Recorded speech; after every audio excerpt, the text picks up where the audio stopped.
कि विपक्षियों ने ठाना है 24 में मोदी जी को प्रधानमंत्री बनाना है। भारतीय जनता पार्टी एनडीए में सट करके सहयोग कर रहे हैं, अखिलेश जी हट करके सहयोग कर रहे हैं। आजमगढ़ भी गढ़ था न, खत्म हो गया न। ये प्रदेश किसी का गढ़ नहीं है।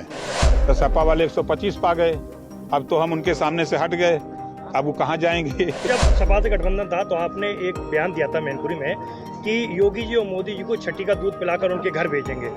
आप देखिए वो चुनावी जुमला था। बैठ गए हुई तीन राज्य चले गए, चौथी बैठक में चौथी कैंसिल खत्म हो गए।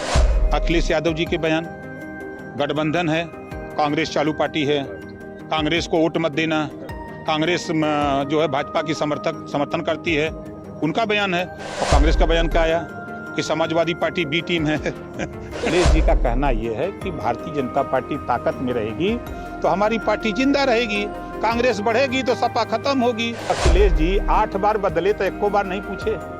2 बार बसपा, 2 बार कांग्रेस, 2 बार आरएलडी, 1 बार निषाद पार्टी, 1 बार सुहेलदेव भारतीय समाज पार्टी। तो आपने तो अखिलेश जी से नहीं पूछा कि 8 बार आपने क्यों बदला। 92,000 से जीते थे मुलायम सिंह जी, याद है, सपा बसपा गठबंधन में, भूल गए वो। और बसपा का वोट निकाल दो तो कहाँ गए।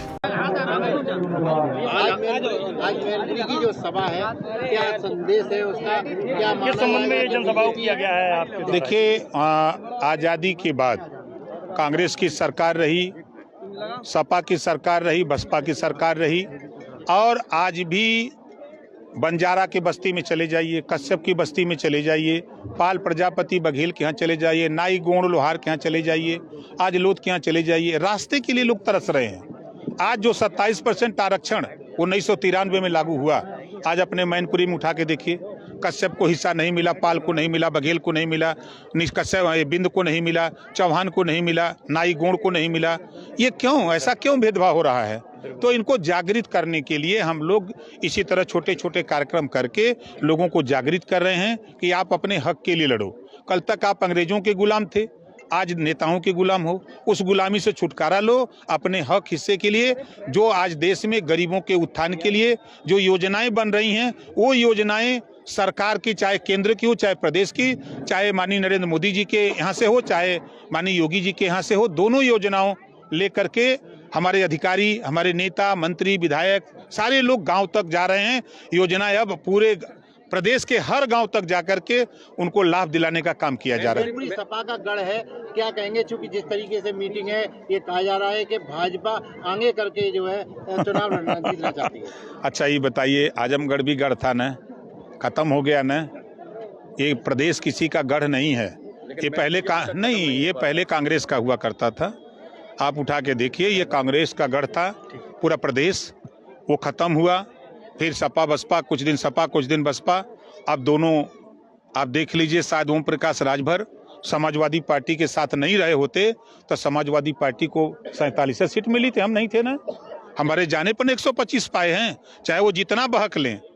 और हश्र वही होने जा रहा है जो 2017 में हश्र था, उससे भी बदतर हश्र होने जा रहा है। तो मैनपुरी से शुरुआत करके आपने सीधा, अरे महाराज, मैनपुरी मैं तो 30 तारीख को था अरवल में, बिहार में, और कम से कम 10,000 की भीड़ थी।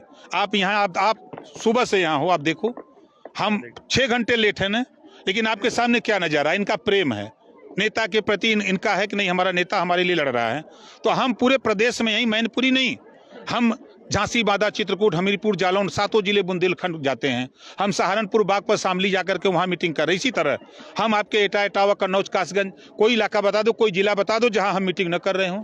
ये कोई मैनपुरी नई बात थोड़ा है। अभी किसनी में हमने आकर के कोरोना मीटिंग किया था, आप लोग थे वहाँ, आपने देखा वहाँ का नज़ारा। तो ऐसा नहीं है, मैं फिर बार बार कहता हूँ, जो नेताओं ने समाज को गुलाम बना के रखा है, उनको गुलामी से छुटकारा दिलाकर उनको रोटी, कपड़ा, मकान, शिक्षा, दवाई हम दिलाने के लिए हम लोग लगे हुए हैं। हमारे माननीय मंत्री, परिवहन मंत्री जी हैं माननीय दयाशंकर सिंह जी, इनका पूरा सानिध्य रहता है हमको। अब आने वाले दिनों में, आज तो लेट आए हैं, आप लोगों से भी क्षमा चाहूँगा, अगली बार हम लोग आएंगे तो प्रेमचंद कश्यप साथ में बैठा के हेलीकॉप्टर से आएंगे टाइम से। विरोधी दल लगातार कह रहे हैं कि जब भी चुनाव वाले भी तो सामने किए थे, तो सपा वाले 125 पा गए, अब तो हम उनके सामने से हट गए, अब वो कहाँ जाएंगे। आपका जब सपा से गठबंधन था तो आपने एक बयान दिया था मैनपुरी में कि योगी जी और मोदी जी को छठी का दूध पिलाकर उनके घर भेजेंगे। आप देखिए वो चुनावी जुमला था, ठीक है। आप देखिए अंबेडकर नगर, आजमगढ़, गाजीपुर, बलिया, बस्ती जैसे जिलों में खाता तक नहीं खुला, कहीं 1 सीट कहीं 2 सीट। हमारा अपना जहाँ धरातल है तो हम अपना काम करते हैं, अपने काम पर बोलते हैं। आज आप बताओ, जाड़े में, कड़ाके की ठंडक में यहाँ लोग आए हैं, और आए हैं 12 बजे से बैठे हैं ये सुनने के लिए। अब इनको कोई सोचे कि हम वोट ले लें इंडिया गठबंधन की 3 बैठकें हुई, आपने कहा 3 राज्य चले गए, चौथी बैठक में चौथी कैंसिल खत्म हो गए। ये देखिए, एक नारा बता दें, आपने गठबंधन का नाम लिया है तो ये जनता के पैसे को ठगने वाले लोग हैं, जनता को लूटने वाले लोग हैं।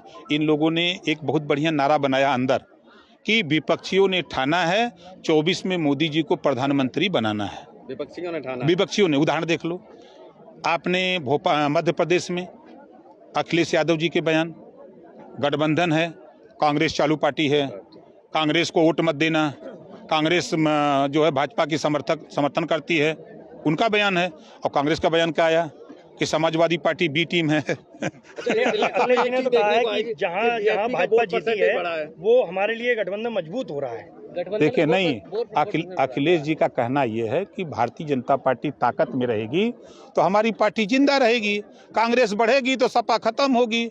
इस नाते ओम प्रकाश राजभर भारतीय जनता पार्टी एनडीए में सट करके सहयोग कर रहे हैं, अखिलेश जी हट करके सहयोग कर रहे हैं। आप लगातार पार्टियां बदल रहे हैं, क्या लगता है कि भाजपा 2024 में जब अखिलेश जी 8 बार बदले तो 1 बार नहीं पूछे? 2 बार बसपा, 2 बार कांग्रेस, 2 बार आरएलडी, 1 बार निषाद पार्टी, 1 बार सुहेल देव भारतीय समाज पार्टी।